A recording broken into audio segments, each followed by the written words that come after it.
This is a story where Chiquita International reached a settlement with families of 6 Americans who were killed by the Colombia FARC terrorist group. Yeah, there's a blast from the past. Yeah, it is. It sounds a lot like some of the stories we've heard, whether it's Chevron, Shell, I mean, some of the big companies that have been caught up in this very same kind of thing.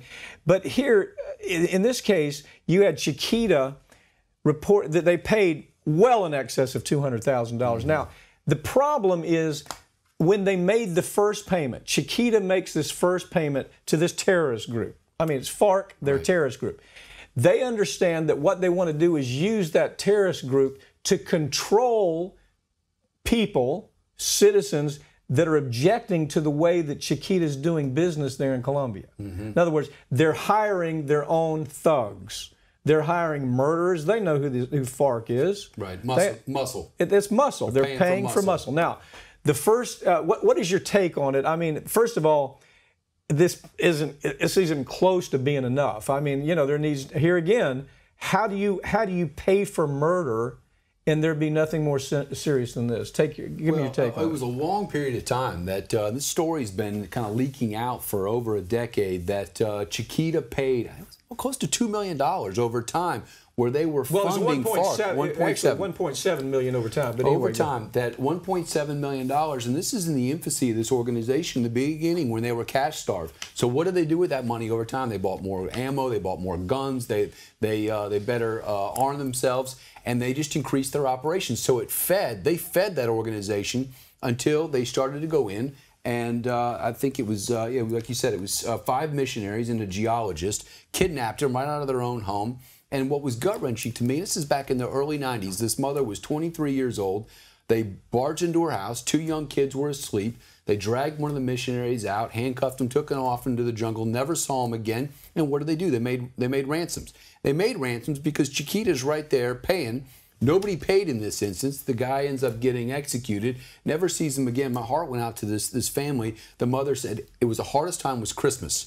Every year, Christmas time, the girls would ask that their dad would come home, and they never got any remains. And here's Chiquita behind the scenes paying money, a lot of money, over time, funding this organization. Okay. Here's what I think is really, Chiquita said, oh, gee whiz, we funded both sides. There was, both sides that we had to pay money to keep our, and their argument was safe. To keep our employees safe, which is an absolute crazy, it's absolute crazy talk.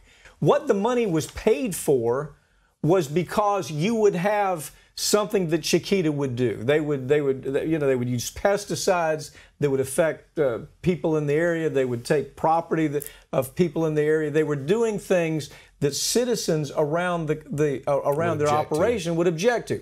The missionaries would, of course, side with these people. And so what Chiquita said is, well, okay, we're going to pay out this money. Now follow this just a second.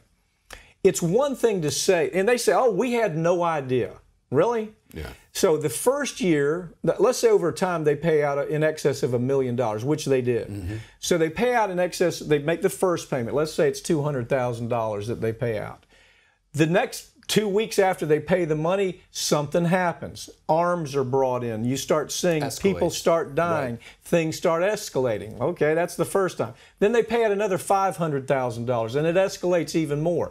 Well, it doesn't take a rocket scientist for the people in management at Chiquita to understand clearly what's happening. They're throwing gas on the fire. Yeah, I mean, it just got worse and worse and worse, and it escalated, and people lost their lives. And I mean, that's a huge international company that is feeding a terrorist organization. And it's not the first time we've heard this story. This is a story that's repeated. This is part 2 of the story. Yeah, it is part 2 of the story. But it's something that's repeated itself from time to time. Now, here's the real twist on it. Now, this only happened because you had the Anti-Terrorism Act that came into being. Thank goodness. We have ways that we can deal with tools for dealing with this type of terrorism. That's exactly what it is. They're funding terrorists. As you are working on the same case I'm working on, our law firm's working on the case where we're finding that banks are washing money for terrorists. So the terrorists, the money goes from UBS. Right. It's washed, and then it ends up on the street in the hands of terrorists. And we're representing people, of course, who have been victims of terrorism. I mean, that's where this ends. So we're suing we're suing we're suing the banks because they understand clearly what's happening with the money, just like Chiquita understood here. Well, if you were trying to connect the dots on those two stories, I think what's interesting is that without Chiquita, without the banks washing the money, you wouldn't have these problems. We wouldn't have as many military folks coming home without limbs and without eyes and without or missionaries or families that are widowed and kids that grow up without a parent. So the travesty of this is big corporate America taking the profits, and paying off terrorists to keep themselves and their bottom lines and promote the goods at the expense of regular people. It's all about money at the end of the day. So what? We lose missionaries. So what? We get hundreds of millions of dollars in deposits in from these terrorist organizations. We're going to wash it up, scrub it up. Nobody's going to know where it's coming through or